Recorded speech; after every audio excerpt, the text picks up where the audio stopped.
اعوذ باللہ من الشیطان الرجیم، بسم اللہ الرحمن الرحیم۔ دیکھیں آج ہمارا بیستی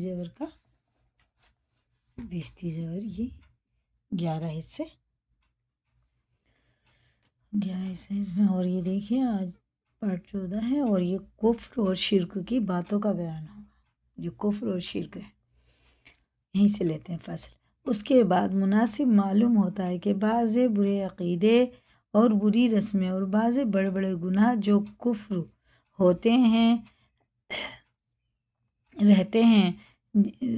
رہتے ہیں جن سے ایمان میں نقصان آ جاتا ہے، بیان کر دیے جائیں تاکہ لوگ ان سے بچتے رہیں۔ ان میں بعض بالکل کفر اور شرک میں، بعض شرک ہیں اور بعض قریب کفر اور شرک کے، اور بعض بدعت اور گمراہی، اور بعض فقط گناہ غرض کے۔ سب سے بچنا ضروری ہے۔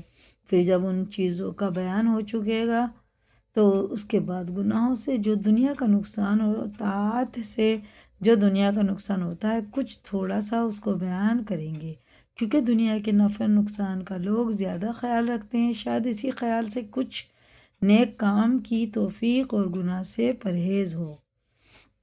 اب ہے کفر کی باتیں، کفر کی باتوں کا بیان۔ کفر کسے کہتے ہیں؟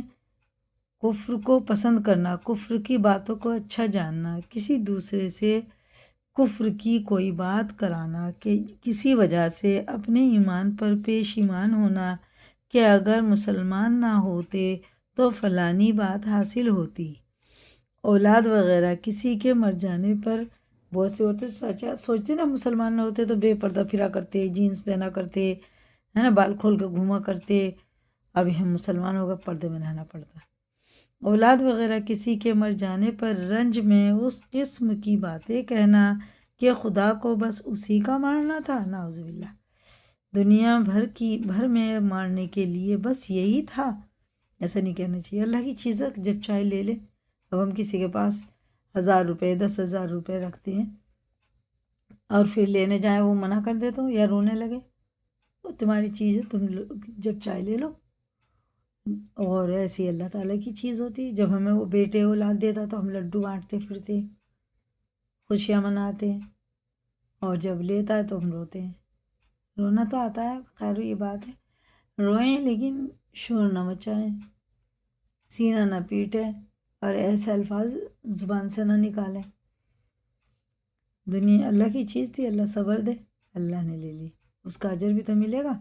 پھر میں ماننے کے لیے بس یہی، دنیا میں بھر میں ماننے کے لیے بس یہی تھا، خدا کو ایسا نہ چاہیے تھا۔ اللہ ایسا ظلم کو نہیں کرتا، نعوذ باللہ۔ جیسا تو نے کیا، خدا اور رسول کے کسی کام کو برا سمجھنا، اس میں عیب نکالنا، کسی نبی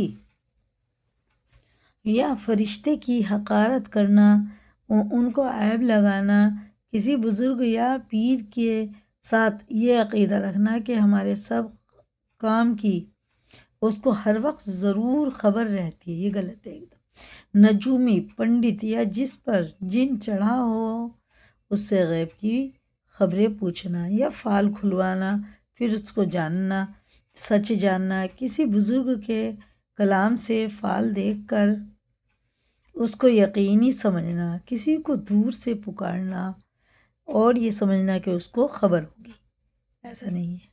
کسی کو نفع نقصان کا محتاج سمجھنا، کسی سے مرادیں مانگنا، روزی اولاد مانگنا، کسی کے نام کا روزہ رکھنا، کسی کو سجدہ کرنا، کسی کے نام کا جانور چڑھانا یا چڑھاوا چڑھانا، کسی کے نام کی منت ماننا، کسی کی قبر یا مکان کا طواف کرنا خانہ کعبہ کی طرح، خدا کے حکم کے مقابلے میں کسی دوسری بات یا رسم کو مقدم رکھنا، کسی کے سامنے جھکنا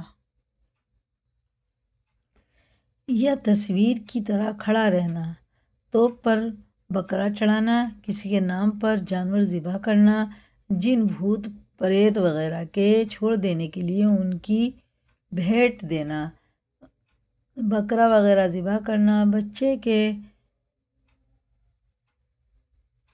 بچے کے جینے کے لیے اس کے نار کا پوجنا، کسی کی دہائی دینا، کسی جگہ کا کعبے کے برابر ادب و تعظیم کرنا، کسی کے نام پر بچے کے کان ناک چھیدنا، بالی اور براق پہنانا، کسی کے نام کا بازو پر پیسہ باندھنا یا گلے میں ناڑا ڈالنا، سہرا باندھنا، چوٹی رکھنا، بدی پہننا، فقیر بنانا، علی بخش، حسین بخش، عبدالنبی وغیرہ نام رکھنا، کسی جانور پر کسی بزرگ کا نام لگا کر اس کا ادب کرنا، عالم کے کاروبار کو ستاروں کی تاثیر سے سمجھنا، اچھی بری تاریخ اور دن کا پوچھنا، شگون لینا، کسی مہینے یا تاریخ کو منحوس سمجھنا، کسی بزرگ کا نام بطور وظیفے کے جپنا، یوں کہنا کہ خدا اور رسول اگر چاہے گا تو فلاں ناکام ہو جائے گا،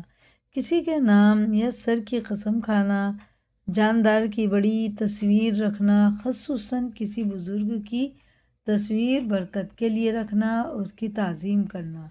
یہ شرک وہ ہے۔ کل ہم بدعت اور بری رسموں اور بری باتوں کا سبق پڑھیں۔ اسی کو یاد کریں، لائک کریں، دوسروں کو بھی شیئر کریں، اگر نئے چینل پہ سبسکرائب کریں۔ اللہ حافظ۔